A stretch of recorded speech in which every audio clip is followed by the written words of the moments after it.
What's up? How you doing? This story takes place over 30 years ago.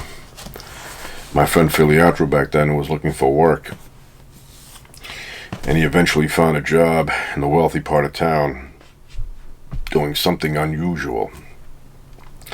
At least we thought it was unusual. He got a job being a butler. He had no experience, nothing, but I guess the husband and wife, they liked him. They had a daughter, her name was Kelly. She was 6 or 7 years old. And first, second grader. And the little girl liked him, so they hired him. And he was not a live-in butler. He would go in 6 a.m. and leave 6 p.m. Part of his job was to drop the little girl off at school. And so in the morning, he would drop her off, and then he would pick her up afternoon. 6 o'clock, he would leave. So everything was going well. Parents would come home at 6. They would tell him he was doing great. On the 13th day, everything was the same, usual. Went, dropped her off at school, picked her up, all that stuff, except this time, when the girl got home, she said to him that she was very, very tired. She wanted to go to sleep in her bedroom. So he said, okay, go ahead.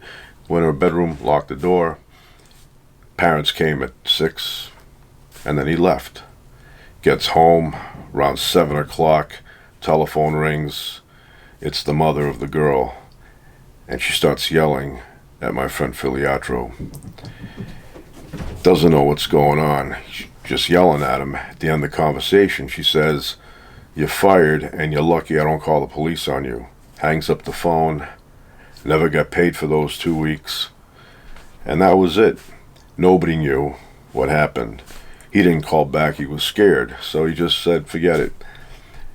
Anyway, he right after that, he eventually went around asking people for some money, borrow some money. He wanted to open up a lounge, which is what he really wanted to do originally. But he didn't want to beg for money either. So he decided, maybe I'll do the job here as a butler. And then after that, I'll open up my little lounge. But this forced him to do it sooner than later. And this is his company here. It's Filiatro's Tranquility Lounge. Opened up in 1988. Really good steak here. And good beverages. But the steak is awesome. Highly recommended. Anyway, so fast forward to today, November 1st, 2020. Filiatro's at the Chevron station pumping gas. And a car on the opposite side pulls in. An older lady comes out, and she starts pumping gas.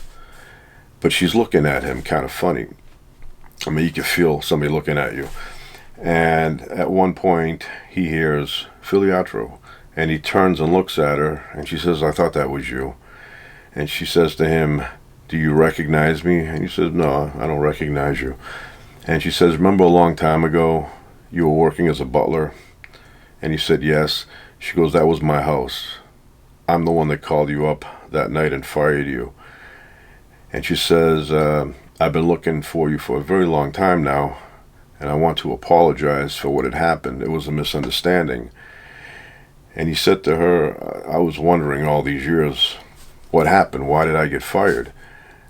And he says, "I thought I was doing well there." And she says, "You were." So what happened was her daughter, Kelly, always wanted to cut her hair. Kept telling her mother, "I want my hair cut. I want it short. I want it short." And the mother would say, "No, you're not cutting your hair. Your hair is fine. I like it long." Well, that particular day, the little girl took a scissors in her room and cut the hair up to the neck area. And blamed my friend Filiatro for cutting it.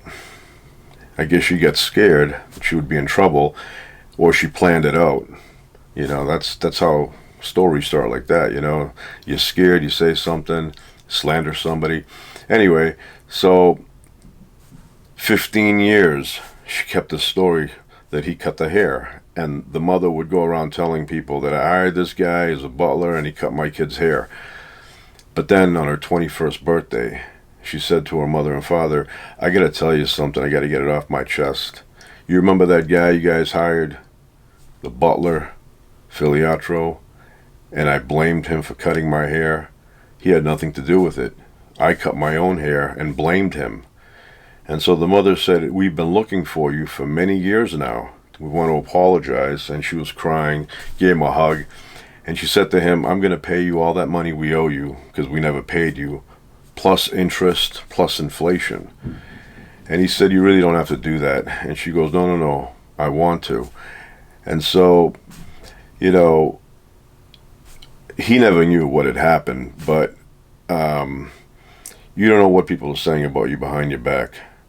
Everybody's looking for leverage. So anyway, that's what happened. And now he owns Filiatro's Tranquility Lounge since 1988. And he paid everybody back the money he borrowed. Yeah, that was a long time ago. But they have the best steak there. So I highly recommend it. If you're in the neighborhood, drop by. Try out Filiatro's Tranquility Lounge. Awesome place. That's it. Thank you.